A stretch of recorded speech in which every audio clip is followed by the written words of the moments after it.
Welcome to What's in Your Garage, the show that brings you the latest in the local car scene.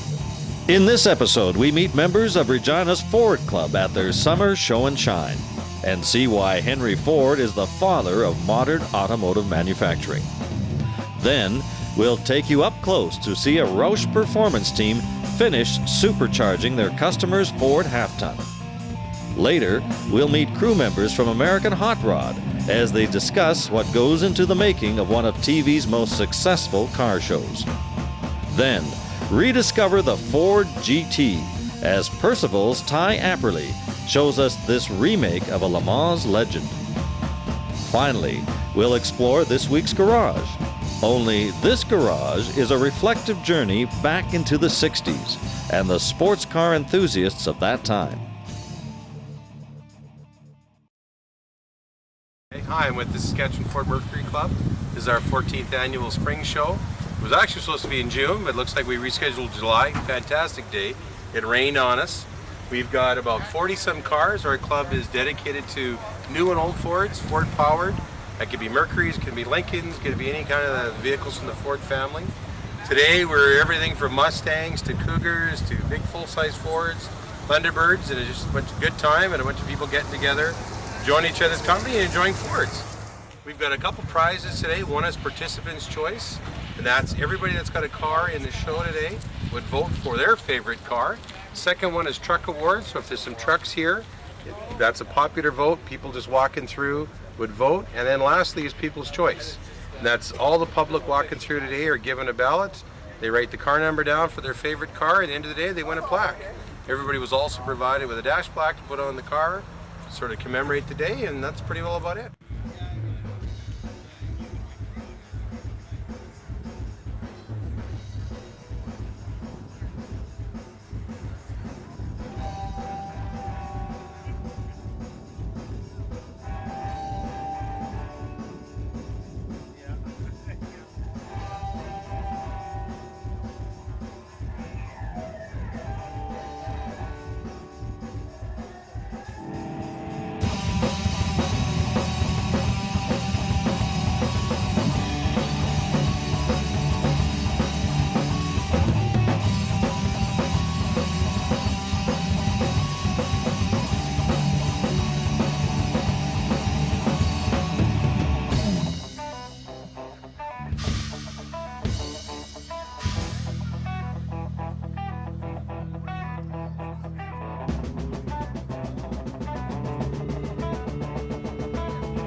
Hi, my name is Ian Backey. I'm from Regina here, and this is Ford Mercury Club.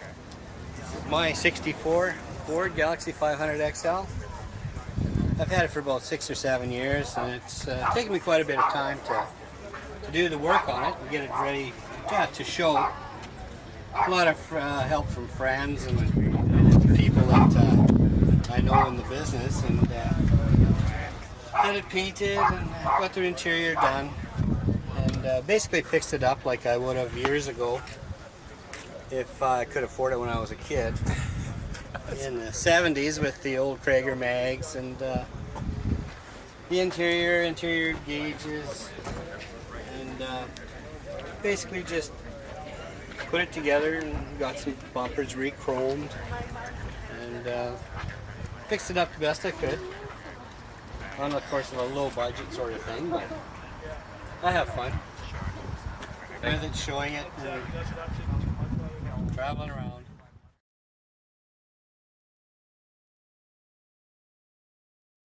What we're going to do today is supercharge a customer's F-150. He brought his truck to me and wanted more power, so we decided a supercharger was the best way to go. The supercharger we're using is a Roush model. We're a distributor for Roush.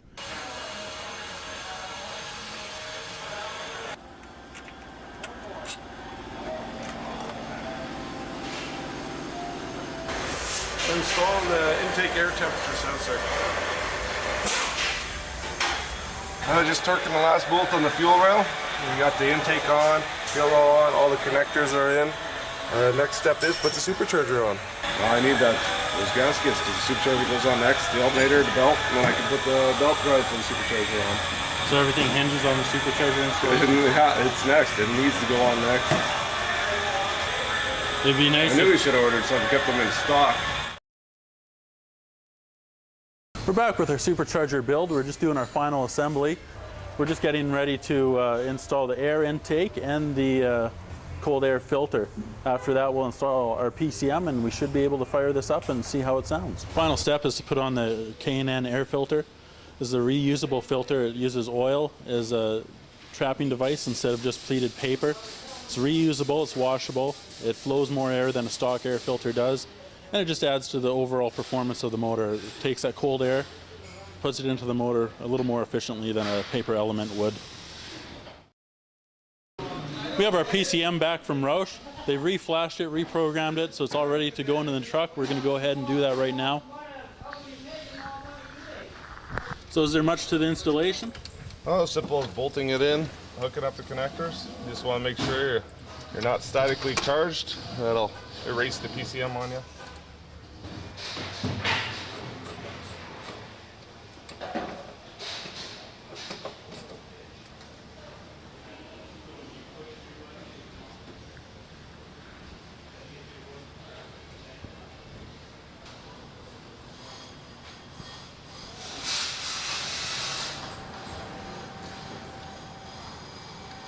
He's being accessorized.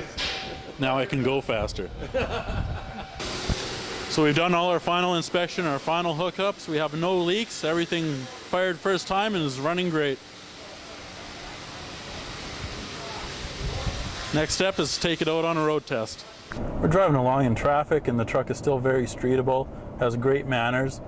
The bypass valve is working like it's supposed to. We're not in a supercharger at all. Once we get out of traffic, we're going to punch it out a bit and see if the supercharger does its intended purpose. Just cruising along, we're going to punch out the supercharger to see if it speeds up.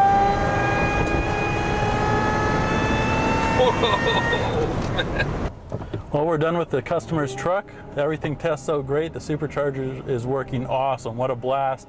We're having a lot of fun with this truck, but we got to take it back so the owner can take it home and enjoy it for himself. We're done with our Real Rides F-150 build. It turned out great. The customer's happy. Make sure you tune into What's in Your Garage for future episodes of Real Rides. We have great performance stuff coming your way. It's just around the corner.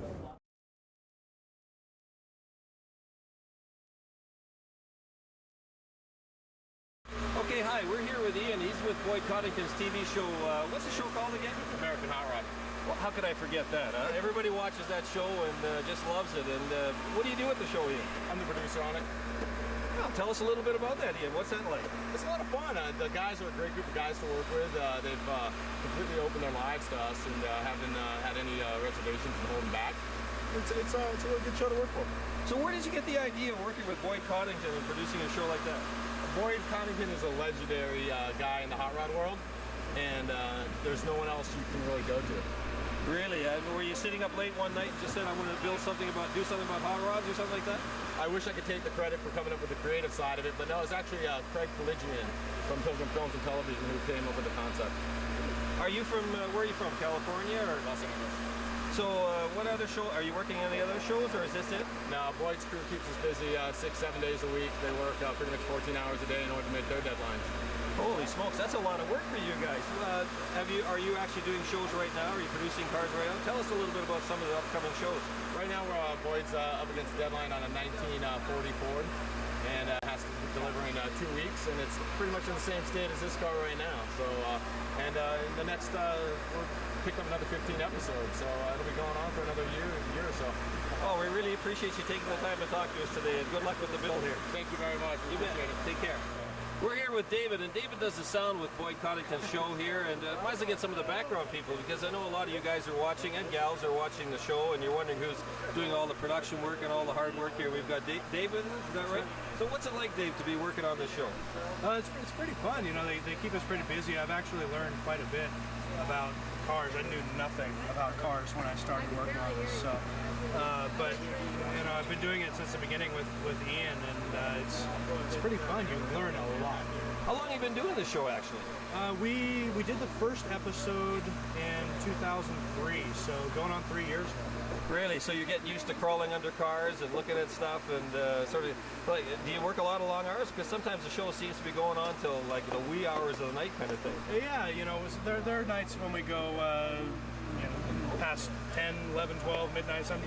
We had a one day where it was 37 hours straight. So that's the longest we've gone. You've earned your keep that day. Well, thanks for talking to us. We really appreciate it.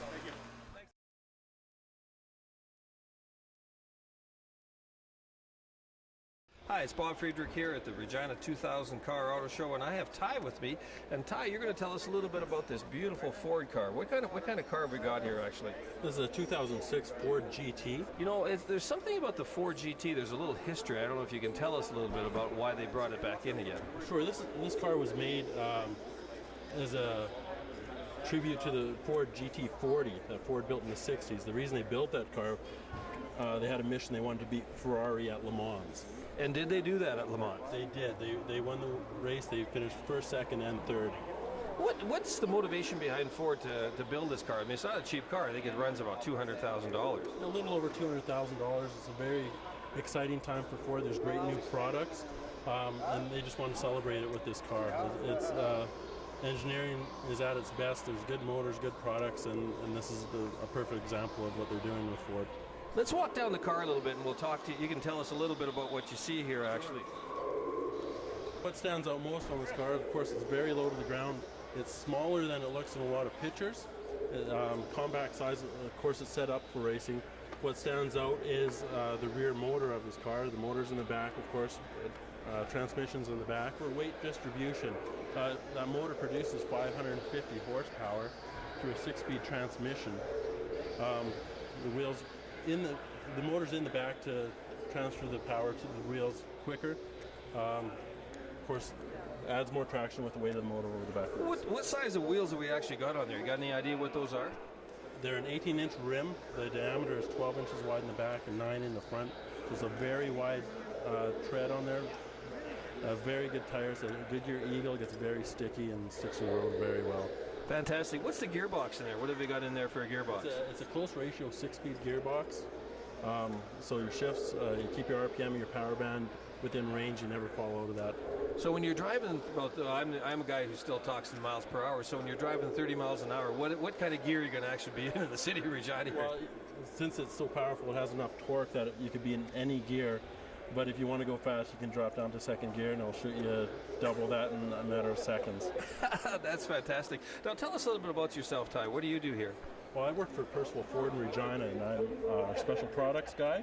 I produce anything special as far as body kits or right up to our Roush Mustangs, which we're an authorized distributor for. Tell us a little bit about this Roush Mustang thing. We want to hear a little bit about that. Well, Jack Roush is a famous automotive engineer. He's in racing. He has 5 NASCAR teams. What he does for Ford is builds packages for the Mustang and F-150, which includes suspension, superchargers, and body packages, which we produce here in Regina and sell to the public. It's very exciting. This is going to be an exciting thing. How long has this been going on here at Percival Mercury? Is this something brand new? It's brand new. We just started in March. It's a new department called Percival Design, and I run it, and I encourage anyone to come see the cars we're producing. They're beautiful. So there you have it, folks. If you want to get a piece of real history in a modern-day car here for $200,000, or if you want to build your prototype at home through Ty here with Roush Parts, you can give Percival a call here and start building that dream car. Isn't that right, Ty? Absolutely.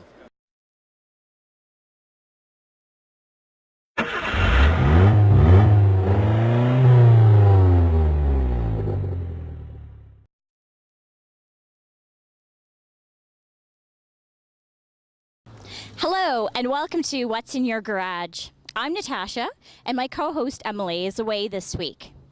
Now this week we're going to take you on a bit of a trip down memory lane, so come along with us as we head back in time to the house of Bill Perry.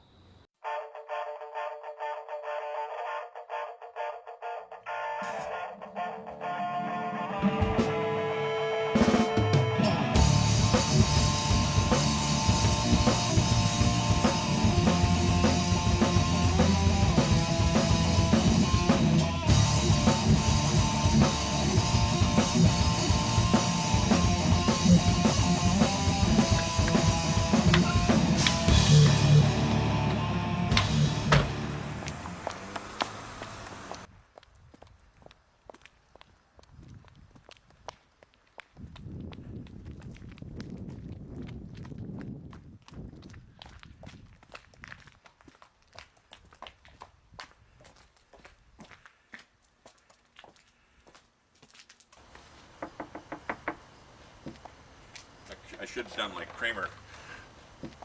Hello. Hi, Bill Perry. I'm Bill. I'm Natasha from What's in Your Garage. Welcome to my house. Well, thank you very much. Do you mind if we chat with you for a few minutes? Sure. We're here with Bill Perry, and he's with The Sports Car Club of Saskatchewan, Bob. I've got several badges here that show that insignia that was designed by one of our club members, and they were in the graphic production business, and they made them and sold them or gave them away. What I don't know. Well, what I'm going to do, Bill, is I'm just going to let you go through the scrapbook. All right, this is a XK150 fixed head coupe, 1958 vintage, 4-speed with overdrive. Not too much to say. It was a really nice car to own. This is a 1954 Jaguar Mark 7, affectionately known as the Moose. An XK120, 1951, been owned by several different members in the car club, I found out in later years. I bought it in 58. The Sports Car Club ice races, I believe it was at Echo Lake, and we had a variety of cars and variety of classes, and the classes were mostly rear engine, studded, non-studded, and front engine. This is the starting grid for a Davidson race meet. That in the background you see the timing stand, and that's the start-finish line there. Okay. There was one of the first Hondas, a little Honda 600, I think that was, or something. That was a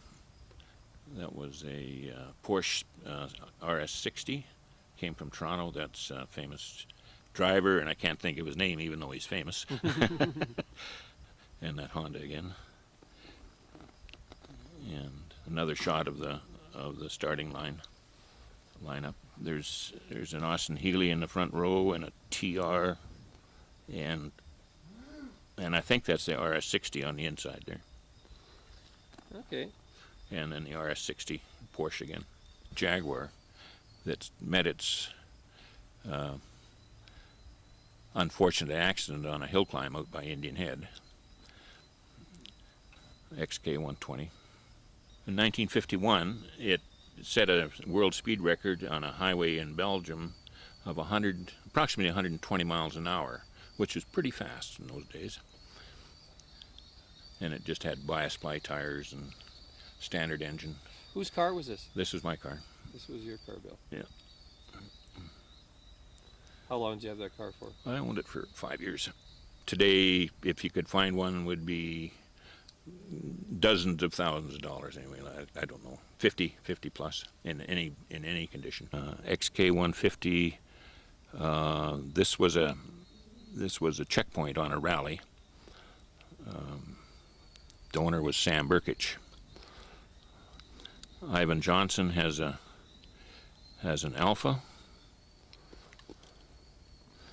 and this is a lineup waiting to start a rally on a side road in vicinity of Regina.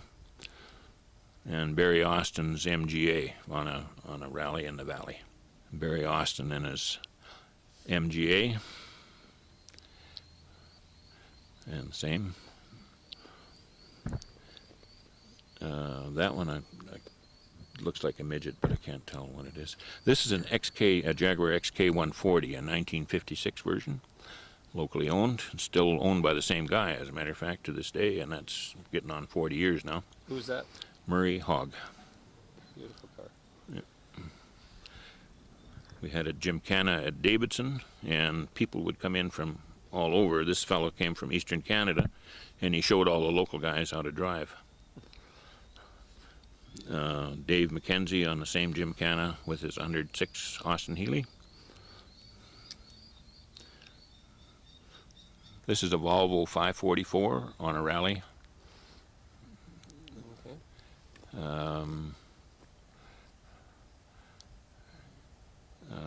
Ray Relke and Judy Sim on a rally. The high-speed Gymkhana is a speed event on a parking lot type of thing, you know, where you back up and go ahead and weave around pylons and so on. And this one shows a TR3 with much lean on it. And the same with another TR3. This is Dave McKenzie and his Lotus Super 7. So what do you see on the tape there, Bill? Nostalgia. There was Austin Healey's, MGA's, MG midgets and sprites. It's a hill climb in the winter.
Well, that concludes another episode. And as we like to say here on the show, Thanks for joining us for What's in Your Garage.